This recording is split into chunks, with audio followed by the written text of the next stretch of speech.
Welcome to Under Two Capes. I'm Jared, and today we're talking about The Batman.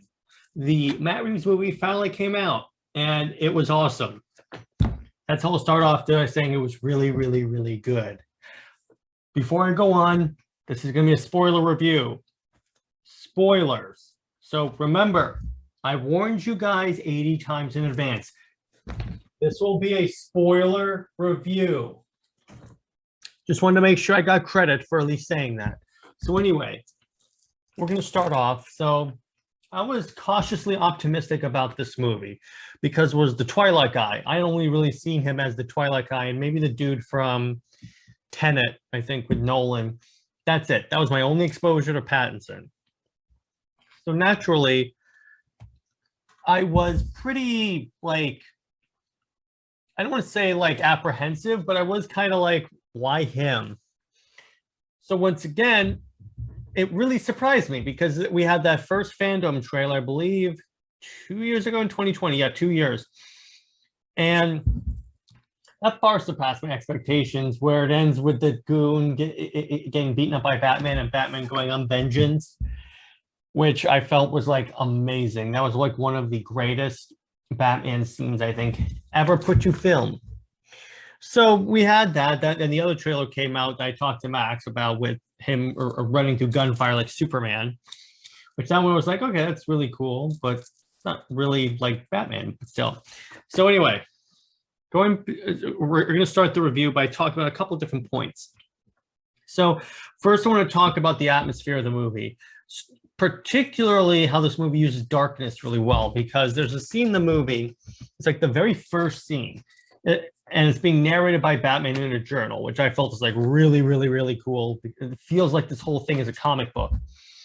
So the movie starts off, and various hooligans are getting up to various malarkey. See, I can use words. And all of a sudden, the bat signal gets shined. And then you see them, they immediately stop and run away. Actually, first they stop and start staring into dark alleys because they're like, oh no, he could come from there. Oh no, is he going to come for me? And what I think this movie emphasized really well was the fear that the criminal element bestows upon Batman. Even when in the subway, these guys that wear clown makeup, so they're probably Joker goons, and we'll talk about that later in the review. They're attacking this person. I think it was like a gang initiation anyway. So then all of a sudden you hear a thud, and then very loud footsteps, and then out of a dark alley you just see Batman appear, and then it's that scene from the trailer where the guy goes, "Who are you supposed to be?" And then Batman just destroys him and goes on vengeance. So in other words, when I saw that happening, I was like, "Oh, they're starting with it. This is gonna be the first part of the movie. This is really effective. This is really cool," because it establishes right there in that one scene, everyone's afraid of Batman. Even they're like, oh no, it's him. And then Batman does what Batman does. What's interesting is he doesn't beat up or even mess with the gang member being initiated because he was hesitant.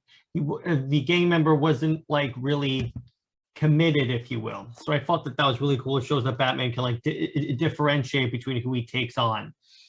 So moving on, another part of the atmosphere that I felt this movie made great use of is sound. Case in point, that amazing Batmobile chase, which starts off with just the Batmobile revving up its engines.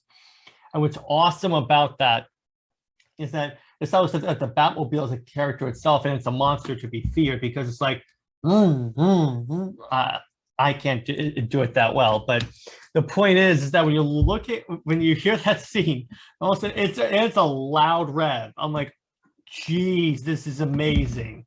And then he just takes off and starts chasing after these criminals, and I'm like, oh, this is so cool. Plus the fact I wasn't a big fan of the Batmobile in the trailers. I'm much more of a fan now. And this Batmobile chase, some people have complained that it was a little long, but I liked it because, again, it gave all this different it's kind of like the Snyder Cut, how it gave a lot of context. And it was just they gave you a chance to really delve into this world in the particularly with the Batmobile. And I'll talk more about that near the ending of the review. So we had that awesome Batmobile thing. Plus, going back to the previous scenes with the darkness, you hear the boot thuds of Batman as he walks through that what's the word, that dark alleyway. And again, that establishes that Batman. Okay, so what this movie did really well is that they established that Batman's a force of nature. He's not just a dude. And that's what I think a lot of movies struggled with. Affleck kind of got that, but we never got like a Batman movie for him. So that's why we never kind of, actually, no. Affleck had a moment because in BVS, you see all the criminals are scared of him and then the Bat brand and all that. But go back to this movie, I think way better than Nolan's movies, establishes that Batman's a force of nature because you hear the thuds and you can kind of see some of the criminals shaking because they know what's coming. It's like thudding, and then and you hear like a lot of even a lot of the punches establish that Batman's like hitting hard. This is a dark Batman. Like I believe in the review episode, the anticipatory episode that I did with Raph and Lad, we were talking about how this movie is probably going to be very dark and very like brutal. It's going to be the most brutal Batman movie we've ever seen. And really that was true. It was very, very dark and brutal, and Batman's like punching people in. Really good. Next, I'm going to talk about the portrayal of the Riddler. Now, granted, we haven't exactly had that many movie portrayals of the Riddler, besides Jim Carrey in that horrible Batman, I think it's Batman and Robin, that horrible movie. So that was, the bar was not exactly that high. So Paul Dano really nailed this character, and I like how they made him more like a serial killer like enemy instead of just a dude that dresses up in a leotard with question marks all over it. I don't think he even had a suit that had a question mark. It was more like just the calling card, and even when he's drawing it in his coffee. And I really liked how they also established, and Comic Pop talked about this, I felt he hit the nail on the head. They established that how he got his henchmen. It's just he recruited them off the internet from like Reddit. And I think that's really cool. It's a good commentary on society, and I really like that. I really like how this movie like draws you in with familiarity, if that makes sense. And once again, the first scene is the Riddler killing someone, and he like the guy passes the camera, then he's just the Riddler just standing there with his glasses on. You only know he's there because of the reflection of the TV in his glasses. Really love that. And then the Riddler does his thing and starts his riddles. And I like how they showed that he's like one step above Batman, because that's the point of the Riddler. He's and I'm going to talk about this later in the week when I do the episode, a video on why Batman's villains are so memorable. The thing is that each of them represents a portion of Batman, and the Riddler is Batman's intelligence and brilliance. So it makes sense that the Riddler would be a little harder to catch than, say, the Joker. So I really liked how Batman was constantly being caught on his toes, had to be on his toes constantly to fight the Riddler. I also dug how even Bruce Wayne became a target, and the point where we put Alfred in the hospital. I love this scene where Batman is interrogating Riddler, and then the Riddler keeps saying Bruce Wayne, Bruce Wayne, Bruce Wayne. And you see Batman look at the security camera very warily, like, does he know I'm Bruce Wayne? And then he goes, no, and then the Riddler goes, we almost got him. So it's like you see, they establish a little bit of fear in Batman that he may have gotten outed by the Riddler. And I really liked how that scene played out. That whole interrogation scene was great. Now, the next part I want to talk about, it's more on going back to the Batman's narration. And this is gonna, and this plays in through the entire, to his entire arc of the movie, is that he kind of saw himself as, he doubts if he's having a positive impact on Gotham. It's really just, he's like, what am I doing besides beating up criminals at night? Am I actually making an impact instead of just being a dude that beats up people? And at the end of the movie, what I liked about what they did at the end of the movie is that they they obviously stopped the Riddler.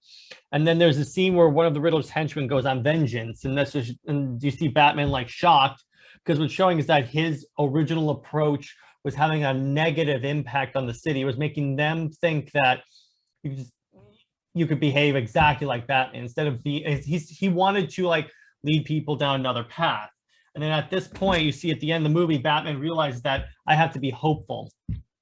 I mean, the Gotham people need hope, not fear. So that's how they explain that he starts to reform his ways, probably in the next couple of movies. So I really liked to see Batman had doubts, and it was like it was very cool to see Batman actually doubt, because normally he's like one of the most sure people in the DC universe. He's like, no, all we have to do is do this, we'll be totally fine. Problem solved. Really dug that. Next, I really liked, okay, so with superhero movies, and this is the problem that multiple movies have suffered from, besides horrible writing, but I'll get to the point. Oftentimes, it's very tricky to do a superhero movie with multiple supervillains. Spider-Man 3 fell into this issue when they had Venom and Sandman and New Goblin. It's like, oh my gosh. And then besides the bad writing. And then you have like Batman Forever with Poison Ivy, Bane, and then you also have Mr. Freeze. That's the horrible portrayals of those characters. This movie, I think, did it really well. And that it had multiple, like, I guess, minor antagonists besides the Riddler, because it was like they had Falcone. That's actually the name the way you pronounce it. I'm Italian. That's the way you pronounce it. You also had the Penguin, and Colin Farrell was super cool as the Penguin, and I really liked his portrayal. You couldn't tell it was Colin Farrell. That's the weird thing. It was like, whoever did the makeup for that movie deserves an Oscar. One of the things I loved is that when Batman and Gordon are interrogating him and then they leave, Penguin is like waddling out like this, and I'm like, because his legs are like tied, and I'm like, that is so cool. So it had a little bit of like humorous moments. And once again, it was able to properly like balance all the different antagonists in the movie. I also did like how they kind of insinuated that Falcone and Maroni were like behind the Wayne's murder.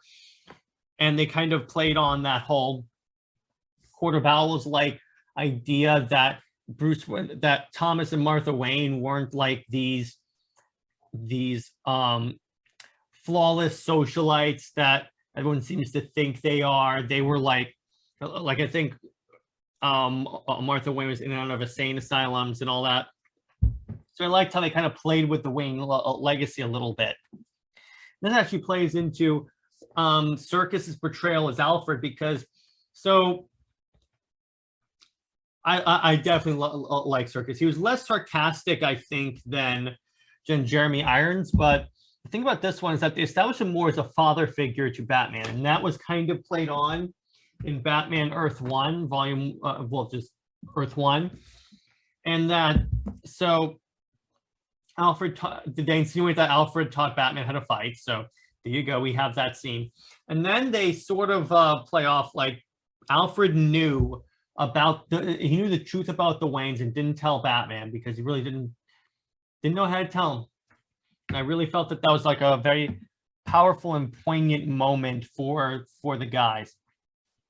Next, I really like, I cannot emphasize this enough. I really like Pattinson as Batman, because the thing about him, it's the same reason why I love Ben Affleck as Batman. They captured the darkness of Bruce Wayne and Batman really well. But what Pattinson brought into the mix is that he showed that since this is Earth 2, Batman is not really used to like the double personality, so he's kind of awkward as Bruce Wayne. He's like very reserved, very cold.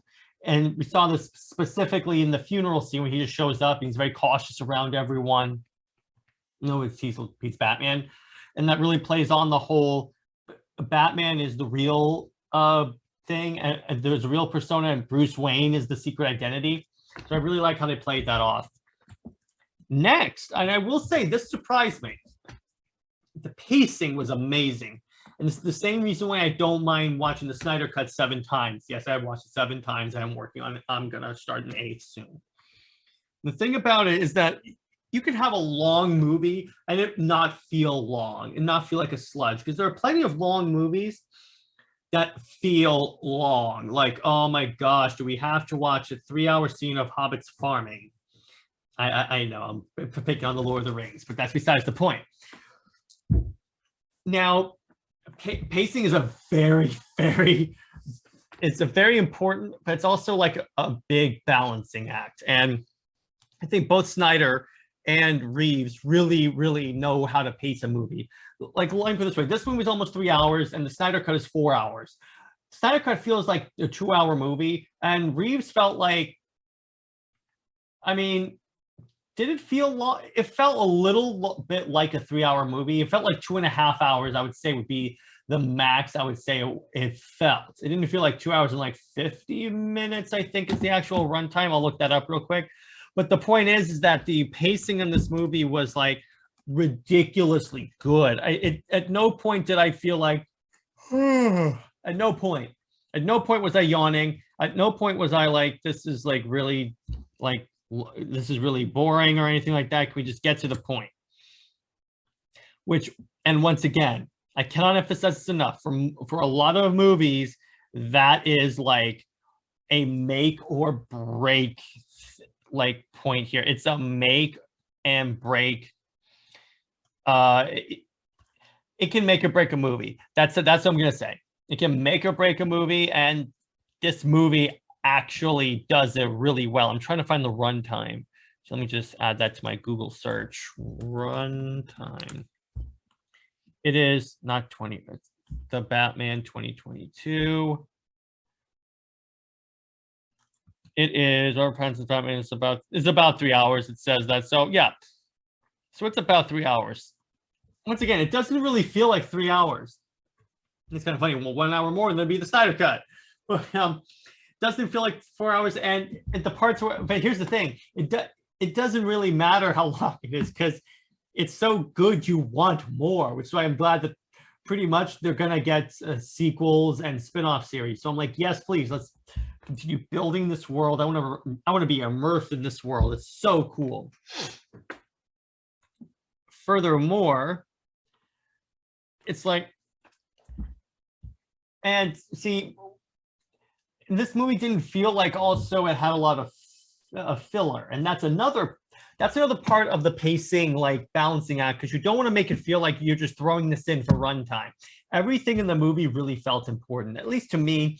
Some people have said that it could like do with less of the Batmobile chase, less of this, less of this, less of this. But really, the way I saw it is all of that is really essential to A, get you immersed in the world, and B, establish this Batman. So I liked it. I like long movies, so it's like, it's no issue for me, as in the case of the Snyder Cut, which I've watched 7 times. I want to keep saying that again. So overall thoughts of the movie, I would give it honestly a 9.5 out of 10. Actually, would I give it a 10 out of 10? The only movie I've given really a 10 out of 10 is Snyder Cut. I would say, in terms of how I would review Matt Reeves' The Batman, honestly,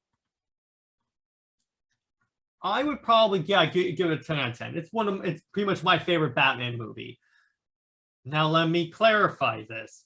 By Batman movie, I don't count Batman versus Superman, because that was a Batman and Superman movie. I'm talking about solo Batman movie. That is my favorite. That is 110% my favorite Batman movie. So those are my overall thoughts of the movie. It was fantastic. The action was great. The sound was great. The score. Oh, man. When I got out of that, I was humming that score like forever. It's still stuck in my head. It's playing right now. Please help me.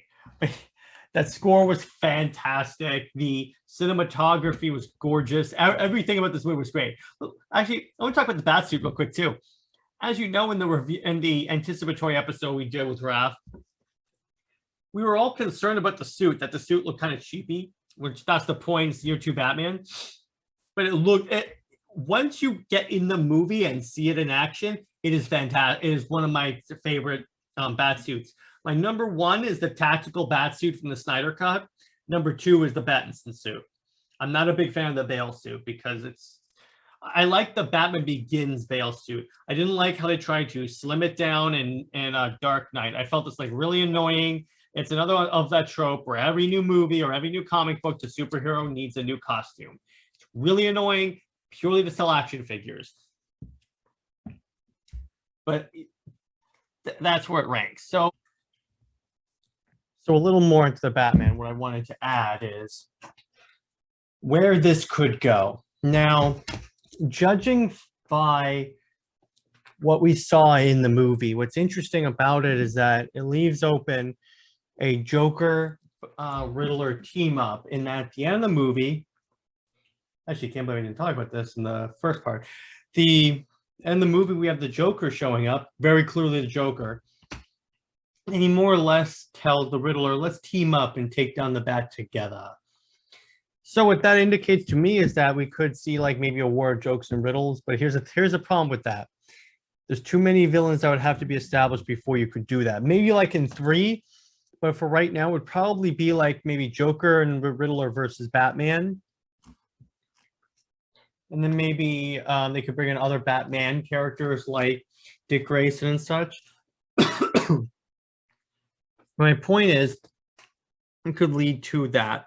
I think, and Pattinson has been very clear that one of the points that one of the antagonists, the Batman antagonists that he wants to use are the Court of Owls. Now, for those of you that don't know, the Court of Owls are the secret society of socialites in Gotham that have secretly been behind everything. In fact, it's heavily implied that Martha Wayne and Thomas Wayne were owls, or at least were aware of the owls and were involved with the owls. So what that would indicate to me is that they could write a really good like conspiracy theory story on the Court of Owls, and that could lead to like substantial, it could lead to some, they kind of hinted at it in the Batman movie when they revealed the truth about Thomas and Martha Wayne. So it's not entirely out of the realm of possibility that they could add in that type of concept. Then you could also have part of the movie Batman not sure he could trust, because the thing with the owls is that they're everywhere. Gordon could be an owl, Alfred could be an owl. So this really puts Batman's trust in his allies sort of at odds, if you will. Then we could have third be like the whole Batman Catwoman thing. He helps her, like she comes back to Gotham because she's fallen in with the wrong crowd, and then she needs backup, she needs help. And then that would lead to her returning and teaming up with Batman. I think that'd be really cool for them to explore, in order to explore more on like the relationship between Bruce and Selina, and then see if this Batman is at the point where he could have a relationship with someone, because really this is the totally devoted and this is the totally devoted Batman. It's not necessarily the I want to settle down with someone. This is my life Batman.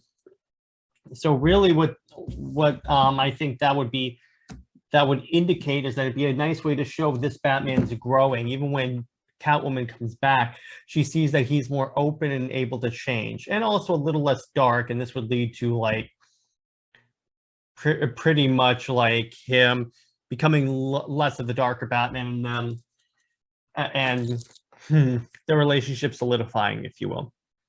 So then, and they have it. So moving on, I don't think they're going to bring in any other DC superheroes like Superman or Wonder Woman, because Reeves himself has indicated that it would make that he likes to make the movie as grounded as possible, and that would, like, I guess the term is de-ground the storyline. So I could see what he would say with that. So I could see him not necessarily wanting to use Superman or Wonder Woman. So in light of that, he could also, I mean, I don't think he would bring in any other superheroes really, because that would distract from it being a Batman movie, because it's supposed to be a Batman show. And but speaking of like other stuff, I think that the Gotham City Central, he could turn that into a Jim Gordon show where it's exploring the corruption within GCPD. And that could be a reason why like all the criminals always get released. And then the Arkham Asylum thing could be like a series where it basically psychoanalyzes each of Batman's villains, and you could bring in others that he's caught, and this could take place like after a couple of movies. So there's more villains to play with, or you could introduce a few and they escape, and that sort of ties into the next movie. So there's any number of things that Reeves can do that I think would be very effective and very cool. Next up, I think that in terms of next movies, I honestly think that one thing I'm pretty sure he's gonna keep it like very grounded. He's very clear on that. I think I don't think he's gonna change the bat suit or anything like that. I wonder, it could be he jumps a year, and then what would be kind of cool is that if he does a 1-year time jump, or like a time jump at all, you could see it could mirror the first movie, and you could see the positive effect that this new outlook is having, this new outlook of Batman is having on the city of Gotham. So I feel like they could use that as an opportunity to like show the changing Batman. So that'd be really cool. Next, what I think that they're going to do is they could introduce a Robin soon. They don't have to make Dick Grayson the first one. I think that they might, because Reeves is pretty like steeped in the comics, so I'm pretty sure they would make Dick Grayson the first, or at least hint that they exist, like maybe the Flying Graysons are coming to town or something like that. Just hint that Robin exists, and then maybe as like a post credit at the end, like in the beginning of the movie, this could be movie 2 or movie 3, Dick Grayson's parents are killed. And then at the end of the movie, we see him being brought to Wayne Manor, and Batman's and Bruce Wayne basically saying, I'm going to train you and you're going to be my Robin, essentially. So I could see it turning out like this. And then next, I think that in terms of really like, in terms of other characters, I could see also Barbara Gordon, because you obviously have a Jim Gordon. Although I'm not sure they would bring in Barbara Gordon now because they're making the Batgirl series. And it's unlikely that they're going to have that type of conflict. So I could really just see it being like just probably Robin, if they're going to bring in anyone, and maybe hint that like a Jason Todd exists, not have him have any contact with Batman yet, because he wouldn't have contact. He wouldn't meet Batman until until Dick leaves and becomes Nightwing. What's actually kind of funny when you think about it is that Tim Drake, the actor who played Tim Drake in Titans, is the one that played that conflicted goon, that conflicted Joker goon in the beginning of the movie. That was the Titans Tim Drake. So I was like, oh, that's actually really cool. It'd be interesting if they make him Tim Drake, and that's the Batman that was and actually the Titans is Matt Reeves Batman, but it's Reeves has also been clear that he wants to make sure that like his Batman movies are like more like self-contained storylines. Like he's not beholden to continuity. So I really think that like most likely it's not going to be the same guy. It's just going to be the same actor was available, so they just used him. So that's where I think that's going to go. In terms of future like storyline adaptations, I don't think they're going to do 3 Jokers, because you need 3 Jokers and Barbara Gordon and Jason Todd to do that right. But I think they could do Court of Owls, like I said before. They pretty much did your Earth 1, probably like the first volume or so. But you could really delve more into that Earth 1 lore, because we could delve into Batman messing up. Like one of the funniest scenes in the movie actually is when Batman does the wingsuit. He deploys his chute, but it gets caught on an overpass, and he just flops around and hits like a bus. This is showing that this is inexperienced Batman pulling his chute when he's under a tunnel. So I did like how they showed his inexperience. But in terms of other storylines, I could see that. I can't see War Jokes and Riddles, but I could see maybe an adaptation of a version of the Killing Joke. Actually, if they do Barbara Gordon, they could do the Killing Joke. So I think that that would be an interesting storyline to take it. I don't think they're gonna necessarily show everything because it's confirmed that Joker had his way with Barbara Gordon. So I'm not like, I don't think they're gonna show that, but I'm pretty sure that they could show like the shot in the spine and then Gordon being tormented.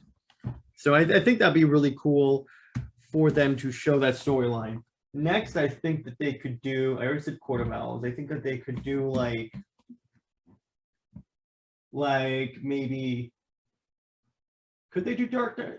I think that with this Batman, I don't think they would do like an all-star Batman and Robin adaptation for the Robin movie, because in that it's actually stated that Batman loves being Batman. In this story, in the storyline for the movie, it's very obvious he doesn't love being Batman. So I don't think there'd be that much of a conflict, but besides that, I think that they could do that really well. In terms of like upgrades to Batman, they could probably keep the suit, but maybe change like the color scheme. Maybe go with the Rebirth with the logo being outlined in yellow and then having a purple cape. And the gray suit, it's already a gray suit, so it wouldn't need that much of a change. And in terms of the Batmobile, I could see them maybe upgrading it to like make it more Batmobile and less like sports car. But don't get me wrong, I love the new Batmobile. It looks so cool. It fits this era of Batman, because even Reeves, during the first fandom panel that they did for the Batman at the end of the show, he indicated that this is like a Batman that's like thrown together all of his stuff. So it's not like one that had that like, it's really more of a build your own Batmobile, build your own like bat suit. So it's very like self-made. So it allows him to like to upgrade as he sees fit. But my point is, it goes with the aesthetic of the movie. That would be like a adapted car instead of like this super advanced tank mobile like in Batman Begins or BVS or Justice League. And once again, I'm talking about the Snyder Cut. Additionally, I really feel like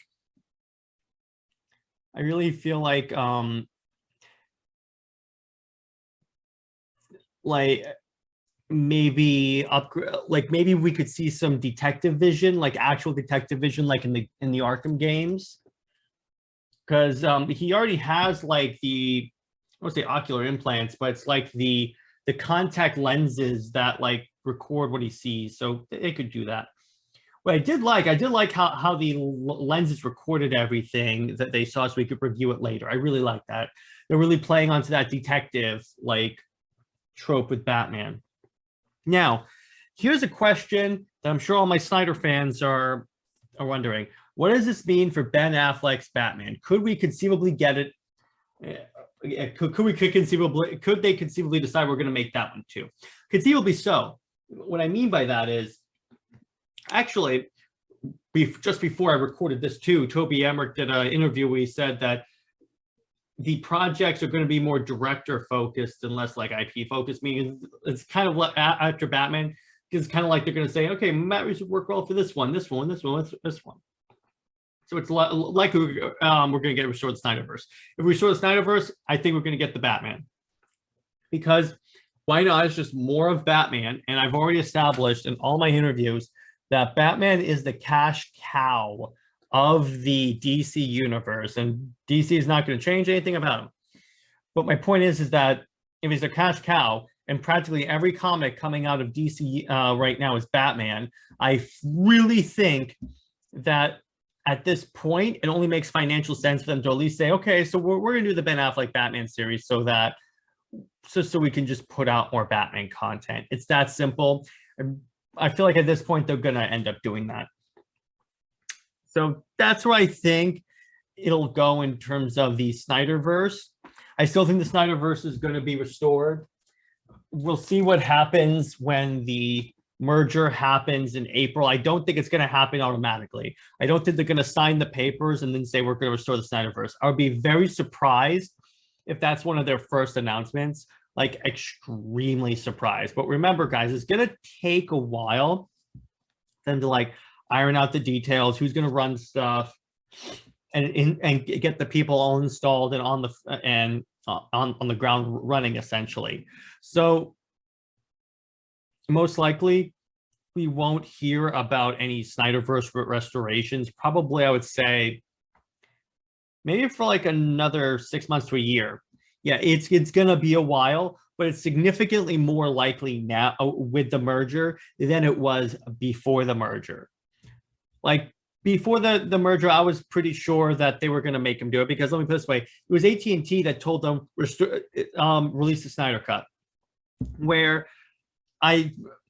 But when you go to, so in other words, it was a outside organization that came together, if you will, that said, okay, you're going to restore the SnyderVerse. So release the Snyder Cut. So based on that, I'm pretty certain that they're going to say, okay, at this point, okay, we definitely need more original HBO Max content because no one's going to come here if we don't have original content. Everyone came here. Most people came to HBO Max because of the Snyder Cut announcement. You can look at the statistics. As soon as it was its pre-order subscriber base was like relatively like this. Then when the Snyder Cut happened, and for all my audio listeners, I'm holding my arm flat.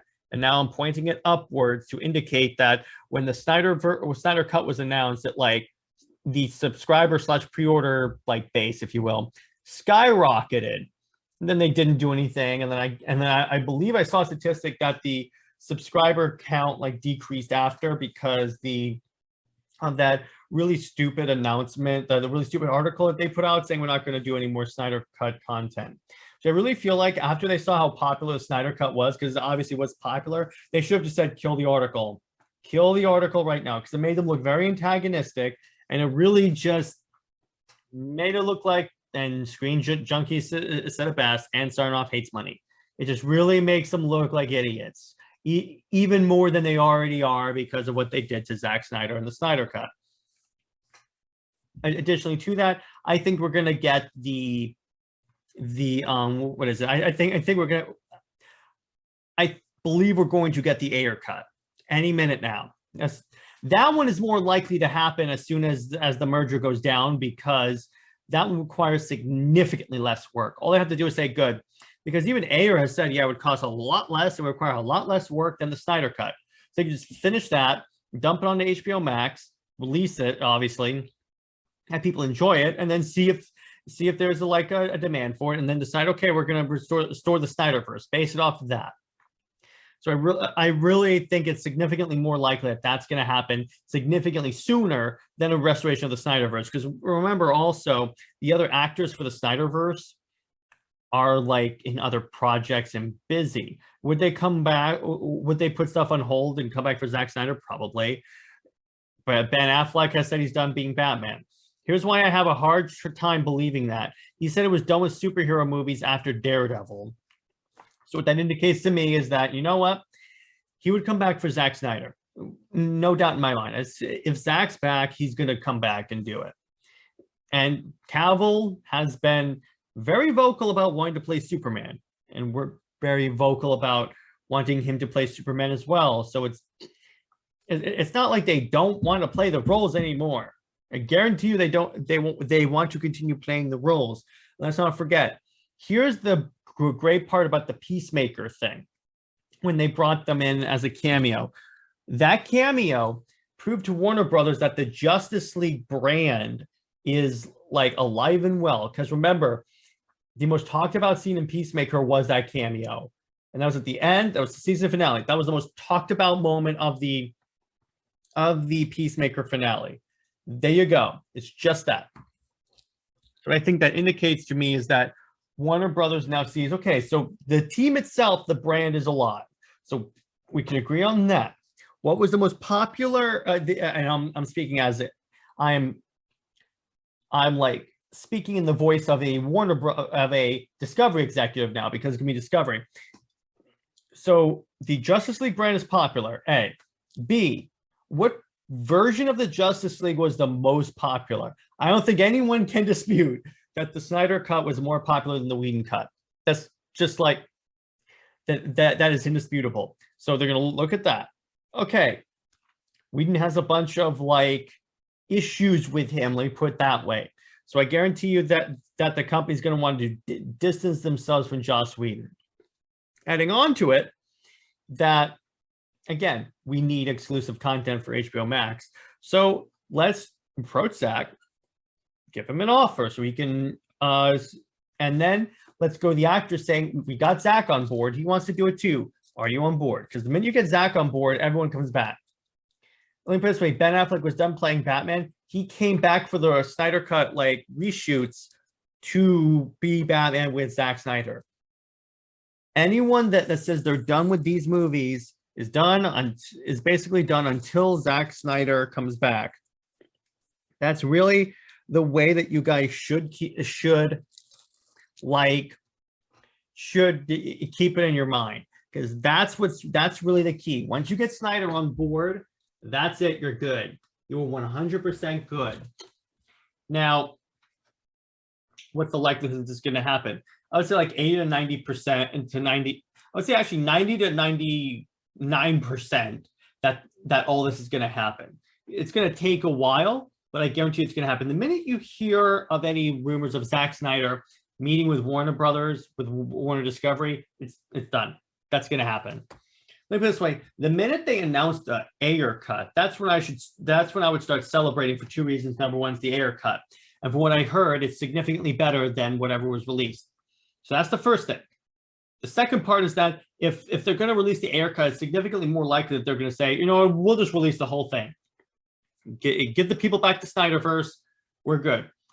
Plus, they wouldn't have to cancel their other stuff. We're not saying cancel like Batgirl, cancel like Flash or anything like that. What I mean, what we want is, you say it's a multiverse, you say every director's vision is welcome, James Gunn. Just let Zach have his mind, because it was taken from him by greedy executives that wanted to copy Marvel. You can't do that with DC characters because DC is solely different than Marvel. But anyway, I don't want to get down that tangent. The point is, significantly likely that's going to happen. And the Batman also actually helps it, because guess what? If that's popular, again, it's showing that the Batman brand is popular, that people like the Batman. Because remember, this was the first Batman movie, solo Batman movie, since the end of the Nolan trilogy. And as far as I know, it's doing really well. So if the brand is really popular, what that means to me, to the independent comic book fan, that the brand is popular, and then they're going to start wanting to do more with that brand. What's easiest? They already have, I guarantee you, Ben Affleck still has his Batman script and his screenplay and all the stuff for the Batman. So it's likely he's going to do it. So